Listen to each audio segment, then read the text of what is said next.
खरंच एखादी गोष्ट मिळवण्याची किंवा बघण्याची सुद्धा एकदम तीव्र इच्छा जर आपण व्यक्त केली ना, तर ती नक्कीच पूर्ण होते. असा अनुभव मला बऱ्याचदा आलाय. मागच्या 8 ते 15 दिवसापूर्वीच या कैलास टेम्पलविषयी मला माहिती झालं होतं.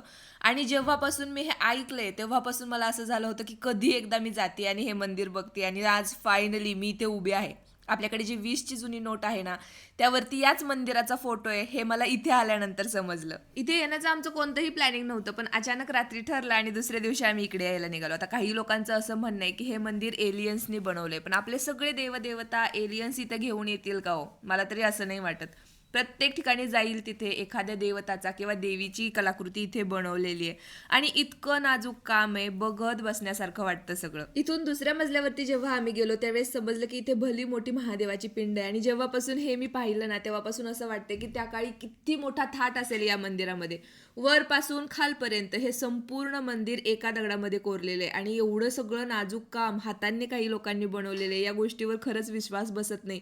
पण आपल्या लोकांनी हे सगळं बनवलेलं आहे आणि त्याचसोबत देवावरचा विश्वास आणि त्यांची साथ सुद्धा त्यांना नक्कीच भेटली असेल.